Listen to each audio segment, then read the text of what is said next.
안녕하십니까. 만화공인중개사의 저자 이영훈입니다. 오늘은 공인중개사 법령면 중개실무 문제풀이 23강 시간으로서 244번부터 255번 문제를 함께 풀어보도록 하겠습니다. 자, 지금부터 244번 문제 시작하겠습니다.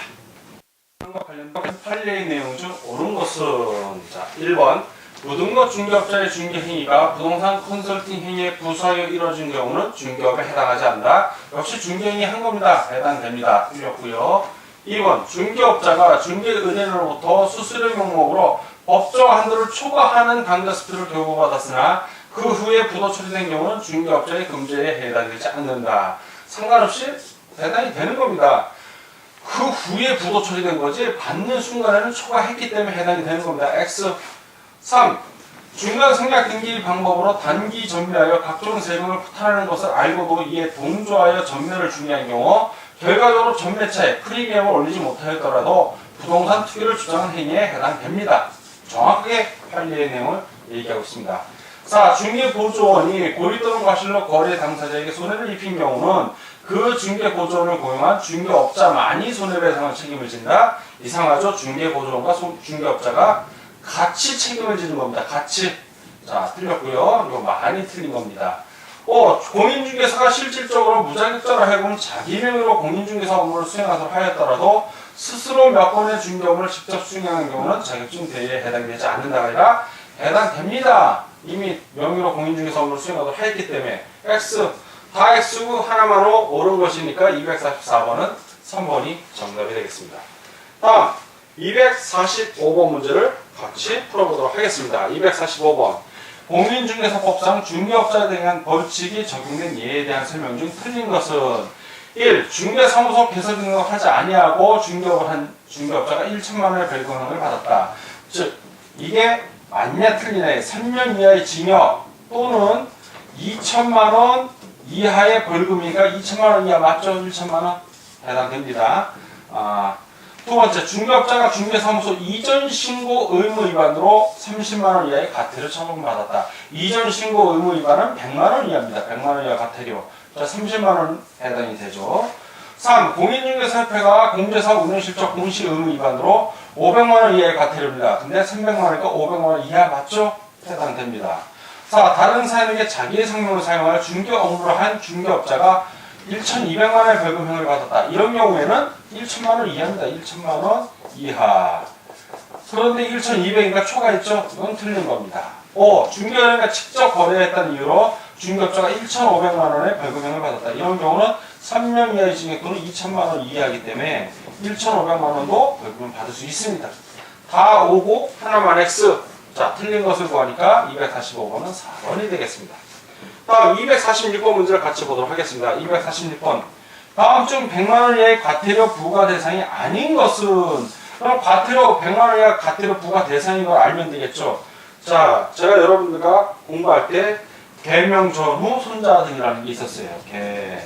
개명 전후 손자 등. 그래서 개시 의무 위반, 명 사무소 명칭에 공인중개사 뭐 이런 거 안 쓴 경우, 전, 이전 신고 안 하는 경우, 후, 휴업, 폐업, 이런 거, 그리고 손해배상, 업무 보증 안 하는 거, 자격증 반납, 등록증 반납 안 하는 경우, 다 100만 원 이하 과태료 부과입니다. 이거 외 거를 찾으라는 얘기죠. 1. 중개사무소 등록 개시 의무위반, 자, 개, 해당이 되고, 사무소 명칭의 공인중개사무소, 부동산 중개라는 문자 사용 의무위반, 명, 해당되죠. 중개사무소 이전 신고 의무위반, 전, 해당되고, 휴업, 폐업, 휴업한 중개업의 재개 휴업기간 변경 신고 의무 위반 휴 해당되고, 인장 등록 위반 이건 해당이 안 되죠.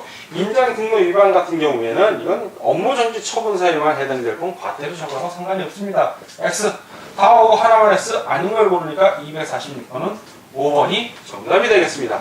다음 247번 문제를 같이 보도록 하겠습니다. 247번. 공인중개사법상 중개업자에 대한 벌칙 규정 내용이 바르게 연결된 것으로만 짝지어진 것은 기업, 거짓, 그 밖에 부정한 방법으로 중개사무소 개설 등록을 한 자. 자, 무거 관직 상투의 거자에 해당이 되죠. 이거는 3년 이하의 징역 또는 2천만 원 이하의 벌금. 틀렸습니다. 는 공인중개사가 아닌 자로서 공인중개사 또는 유사한 명칭, 이거는 1년 이하의 징역 또는 1천만 원 이하의 벌금에 해당이 됩니다. 틀렸죠? 디귿 중개인과 직접 거래를 한 자, 직접 거래, 간직상투, 무고 간직상투 3년 이하의 징역 또는 2천만 원 이하의 벌금에 해당이 됩니다. 맞고요. 1. 등록 취소 후 중개사무소 등록 반납하지 않은 자, 그 개명전후 손자 등 그거에 해당이 되죠. 100만 원 이하의 과태료입니다. 맞습니다. 미음 이중으로 중개사무소 개설 등록을 하거나 이 이상의 중개사무소 소속된 자 1년 이하의 징역 또는 1천만 원 이하의 벌금에 해당이 됩니다. 다 X가 2개, O가 3개인데 바르게 연결된 것만이니까 디귿, 리을, 미음을 고르라는 얘기입니다. 다 디귿, 리을, 미음 어디 있나요? 5번에 있네요. 5번이 정답이 되겠습니다. 다음 248번 문제를 같이 보도록 하겠습니다. 248번 공인중개사 법령의 벌칙 규정으로 옳은 것은 자, 옳은 걸 고르는 문제입니다. 1. 중개사무소 개설 등록을 하지 아니하고 중개업을 한 자, 무등록 중개업자죠. 3년 이하의 징역 또는 2천만 원 이하의 벌금에 처한다. X 2. 허위, 기타 부정한 방법으로 중개사무소 개설 등록한 자 역시 3년 이하의 징역 또는 2천만 원 이하의 벌금에 처한답니다. X 3. 공인중개사 자격증을 다른 사람이 양도대여한 자 1년 이하의 징역 또는 1천만 원 이하의 벌금에 처한다. 4. 공인중개사가 아닌 자가 공인중개사 또는 이사 유사 명칭을 사용한 경우 1년 이하의 징역 또는 1천만 원 이하의 벌금에 처한다. X 5. 직무상 알게 된 비밀을 누설한 자 중개업자는 1년 이하의 징역 또는 1천만 원 이하의 벌금에 처한다. 정확하게 설명하고 있습니다. 다 X고 하나만 O. 자, 옳은 거고 하니까 248번은 5번이 정답이 되겠습니다. 다음 249번 문제를 같이 보도록 하겠습니다. 249번 다음 중 중개 실무에 해당하지 않는 것은 중개 실무는 직접 중개 업무에 관련된 실무적인 업무를 말합니다. 자, 근데 중개 실무가 아닌 것은 중개 실무 준비하는 업무는 중개 실무가 아니에요. 자, 하나씩 보겠습니다. 중개의 접수, 중개 실무입니다. 중개 대상물 조사 확인하는 것도 중개 실무고, 중개 대상물의 확인 설명도 중개 실무입니다. 거래계약서 상서 전형적인 중개 실무고, 부동산 거래 정보망 가입은 중개 실무를 준비하는 거죠. 아니네요.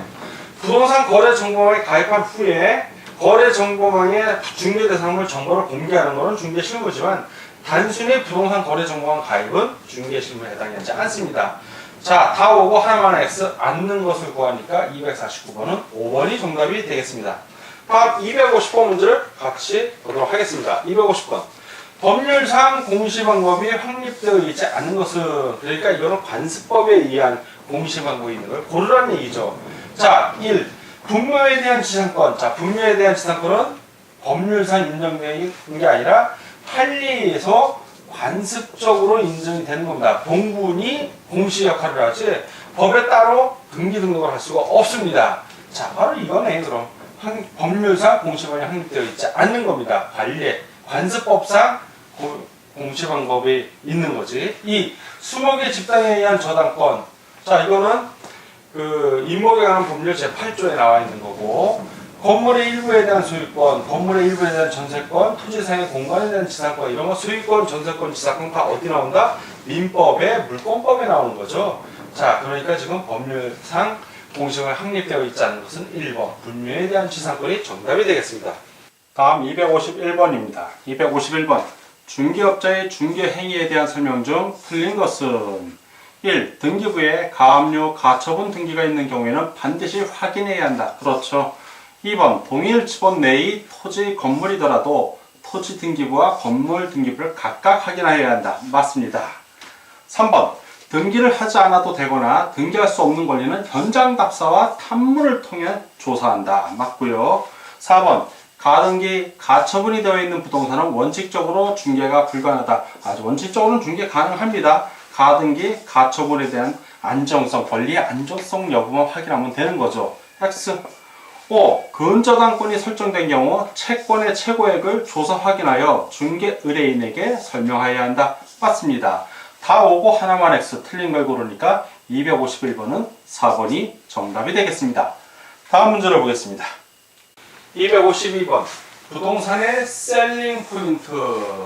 자, 판매 소고점이죠. 성질이 다른 것은 하나씩 보겠습니다. 부동산의 경기선언 국면은 경제적인 것이고, 가격 인묘의 적정성 역시 경제적인 셀링 포인트. 수요와 공급 경제적인 거, 개발 제한 구역의 해제 이건 법률적인 거죠. 법 제도적인 거. 부동산 가격 상승률과 이자율 역시 경제적인 것입니다. 자, 딱 보이죠? 다 경제인데 하나만 법이잖아요. 4번이 정답이 되겠습니다. 다음 253번 문제를 같이 보도록 하겠습니다. 253번 필지 매매와 수량 매매에 대한 설명 좀 옳지 않은 것은 필지 매매는 하나의 필지를 단위로 한 매매입니다. 이때는 면적의 구체적인 게 중요한 게 아니라 하나의 단위 필지가 중요한 거고 수량 매매는 구체적으로 면적이나 수량을 지정한 매매이기 때문에 필지보다도 오히려 그 면적 자체가 중요한 경우입니다. 1. 필지 매매란 토지의 입지를 주목해 필지 단위로 총대금과 평당 가격을 결정하는 매매 방식을 말한다. 맞습니다. 지금 평당이라고 안 하고 제곱미터당이라고 하죠. 이 수량 매매란 토지의 제곱미터당 가격을 정하고 실평수에 따라 대금을 결정하는 방식을 말한다. 그렇죠. 토지의 면적 기준으로 하는 겁니다. 맞고요. 3번 계약 당시 특별한 의사표시가 없는 한 판례는 수량 매매로 간주한다. 아닙니다. 그냥 단순하게 필지 매매로 간주합니다. 일일이 지적 측량하지 않는 경우가 많기 때문에 대부분 필지 매매로 간주합니다.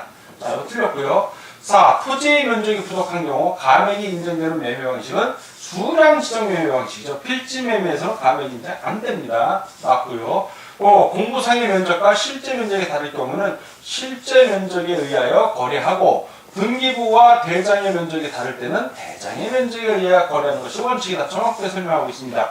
다 5인데 하나만 X. 자, 옳지 않은 것을 고르니까 253번은 3번이 정답이 되겠습니다. 다음 254번 문제를 같이 풀어보도록 하겠습니다. 254번 중개업자의 중개계약에 관한 내용 중 틀린 것은 1번 서면에 의한 중개계약은 중개업자의 책임과 의무를 명확히 하고 최선을 다해 서비스를 제공하도록 유도하는 효과가 있다. 그렇죠. 중개의뢰계약을 서면으로 하면 이렇게 됩니다. 2. 중개의뢰인은 중개의뢰 내용을 명확하게 하기 위하여 중개업자에게 일반 중개계약서의 작성을 요청할 수 있답니다. 예, 맞습니다. 3. 전속 중개계약을 체결한 때는 중개업자는 어떻게 해야 되냐? 일간신문 또는 부동산 거래 정보망에 정보를 공개해야 합니다. 자, 부동산 거래 정보의 거래 예정 금액, 권리 관계사항, 권리자의 주소, 인적사항에 관한 거, 요거는 하면 안 돼요. 누가 내놨는지는 몰라야죠.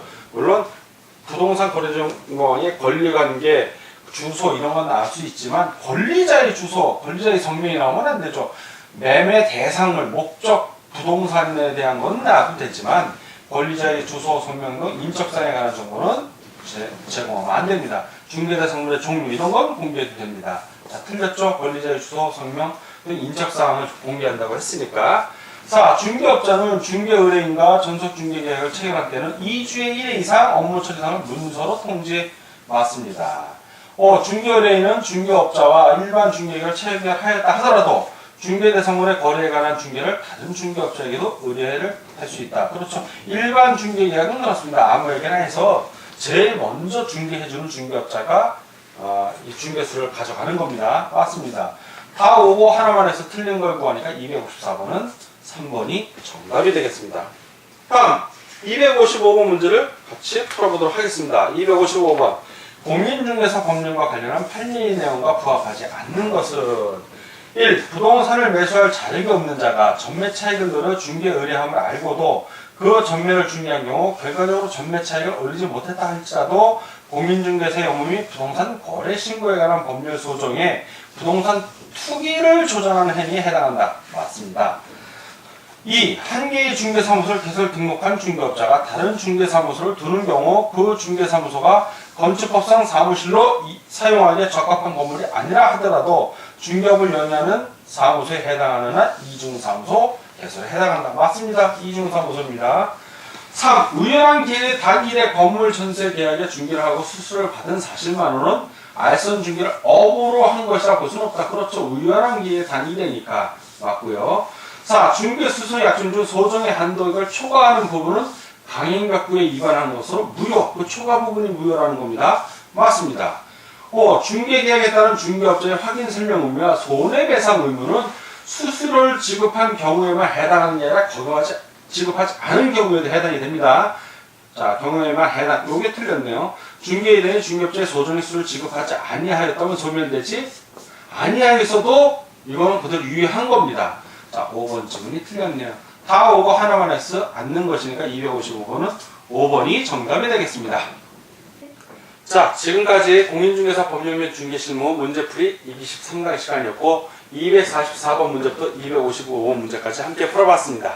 오늘도 문제 푸느라고 수고하셨습니다. 다음 시간에 뵙겠습니다. 감사합니다.